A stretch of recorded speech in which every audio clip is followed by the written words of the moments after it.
NEET UG 2026 has been cancelled. Lakhs of students now face uncertainty. May 3 നടത്തിയ പരീക്ഷയാണ് റദ്ദാക്കിയത്.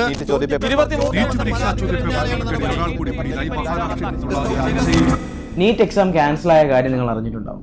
NEET ഇത്രയും കഷ്ടപ്പെട്ട് എഴുതിയ ഓരോ സ്റ്റുഡൻസിനോടും എനിക്ക് ഒറ്റ കാര്യം പറയാനുള്ളൂ.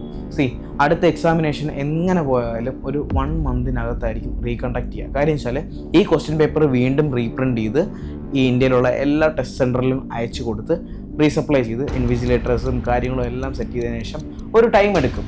പക്ഷേ നിങ്ങളുടെ അടുത്തൊരു കാര്യം എനിക്ക് പറയാനുള്ളത്, ഈ നാട്ടിൽ ഇപ്പോൾ ഇത് ആദ്യമായിട്ടല്ല നീറ്റ് എക്സാമിൻ്റെ ക്വസ്റ്റ്യൻ പേപ്പർ ലീക്കാവും. കഴിഞ്ഞ വർഷം ലീക്കായിട്ടുണ്ടായിരുന്നു.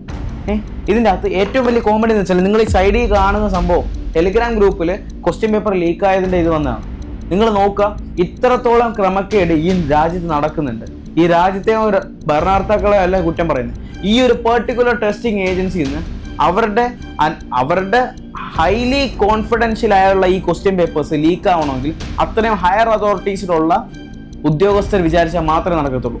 പിന്നെ ഇതിൻ്റെ അകത്ത് പല ടെലിഗ്രാം ചാനൽസിൽ നിന്നും അതുപോലെ തന്നെ ഇൻസ്റ്റഗ്രാം പേജസിൽ നിന്നും കിട്ടിയ ഇൻഫോർമേഷൻസ്, കാര്യം അവർ കമ്മ്യൂണിക്കേറ്റ് ചെയ്യുന്ന ഇൻഫോർമേഷൻസ് വെച്ച് നമ്മൾ പറയുവാണെങ്കിൽ ഒരു ക്വസ്റ്റ്യൻ പേപ്പറിന് 10 to 20 ലക്ഷം രൂപയാണ് ഒരു സെറ്റ് ഓഫ് ക്വസ്റ്റ്യൻ പേപ്പറിന് ഇവർ ചാർജ് ചെയ്യുന്ന പൈസ. ആലോചിച്ച് നോക്കുക. അപ്പൊ ഇത്രയും കഷ്ടപ്പെട്ട് എഴുതുന്ന സാധാരണക്കാരായ ജനങ്ങൾ എന്താ പൊട്ടന്മാരാണോ? ഈ നാട്ടിലെ സാധാരണക്കാരെ എത്ര നാൾ ഇതേപോലെ കബളിപ്പിക്കും? ഇനിയും പറ്റിക്കപ്പെടും. ഇതിപ്പോ സത്യം പറയാലോ, ഈ നീറ്റ് ട്രെയിനിങ് സെന്ററുകൾക്ക് ഇതൊരു ബെറ്റർ ഓപ്ഷനാണ്. കാര്യം അവർക്ക് എന്താ 1 മാസത്തേക്കും കൂടെ ക്രാഷ് കോഴ്സ് കൊടുക്കാം, അവർക്ക് സമ്പാദിക്കാം. ടെസ്റ്റിംഗ് സെന്ററുകൾ ലൈക്ക് ഈ ഏജൻസീസിന് അതിനെ കുറ്റം പറയുന്നതല്ല, സത്യാവസ്ഥ ഇതാണ്. ഇതൊരു മാർക്കറ്റായി, ഇതൊരു ലൂപ്പായിട്ട് നീറ്റിന്റെ ഈ ലൂപ്പിൽ ഈ പിള്ളേർ കിടന്ന് പെട്ടുപോയുണ്ടല്ലോ.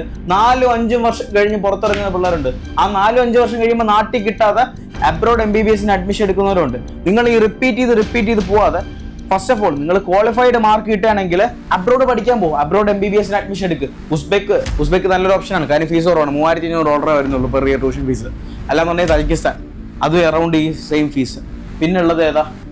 ജോർജിയ കുറച്ചുകൂടെ എക്സ്പെൻസീവ് ആണ്. അത് എല്ലാ സ്റ്റുഡൻസിനും താങ്ങണമെന്നില്ല. എന്നാലും ഞാൻ ഒരു കാര്യം പറയാം, നീറ്റിന്റെ ഈ ലൂപ്പിൽപ്പെട്ട് നിങ്ങളുടെ ജീവിതം തുലയ്ക്കരുത്. പിന്നെ ഒരു കാര്യം കൂടെ, നീറ്റിന്റെ റിസൾട്ട് വരുന്ന സമയത്ത് തമിഴ്നാട് ഏരിയയിൽ അല്ലെങ്കിൽ മോസ്റ്റ് ഓഫ് സൗത്ത് ഇന്ത്യയിൽ എടുത്താൽ പോലും ഒരു ആവറേജ് കണക്കെടുക്കുകയാണെങ്കിൽ പോലും ഒരുപാട് സ്റ്റുഡൻസ് ആത്മഹത്യ ചെയ്യുന്നുണ്ട് നീറ്റ് റിസൾട്ട് കിട്ടാത്തതുകൊണ്ട്. കഴിഞ്ഞ വർഷം ഉണ്ടായിരുന്നു, ഈ വർഷം ഉണ്ടാവും. എനിക്ക് നിങ്ങളോട് ഒറ്റ കാര്യം പറയാനുള്ളൂ, നീറ്റിന്റെ റിസൾട്ട് ഒരിക്കലും നിങ്ങളുടെ ജീവിതം ഡിഫൈൻ ചെയ്യാൻ പോകുന്നില്ല. ഫോർ എക്സാമ്പിൾ, നിങ്ങൾ നീറ്റ് ക്വാളിഫൈ ചെയ്ത് കഴിഞ്ഞാൽ നിങ്ങൾക്ക് അബ്രോഡ് പോയി പഠിക്കാനുള്ള ഓപ്ഷൻസ് ഉണ്ട്. ഒരുപാട് FMGs ഫോറിൻ മെഡിക്കൽ ഗ്രാജുവേറ്റ്സ് നാട്ടിൽ വന്ന് വർക്ക് ചെയ്യുന്നുണ്ട്. അവർ FMG എക്സാം എഴുതി. FMG എക്സാം ടഫാണ്, ശരിയാണ്. പക്ഷെ പ്രോപ്പർലി പഠിക്കുന്ന ഒരു സ്റ്റുഡൻറ്റ് അത് എളുപ്പമാണ്. FMG എക്സാം ക്ലിയർ ചെയ്ത ഒരുപാട് ഡോക്ടേഴ്സ് ഉണ്ട്. അല്ലാതെ ഈ സിസ്റ്റത്തിനെ ബ്ലൈൻഡ്ലി ട്രസ്റ്റ് ചെയ്യാതിരിക്കുക. കാര്യം നിങ്ങൾക്ക് ഒരു ലൈഫേ ഉള്ളൂ. പോകുന്ന സമയം നമുക്ക് തിരിച്ചെടുക്കാൻ പറ്റത്തില്ല. അതൊരു സത്യാവസ്ഥയാണ്. അത് മനസ്സിലാക്കിയാൽ അത്രയും നല്ലത്.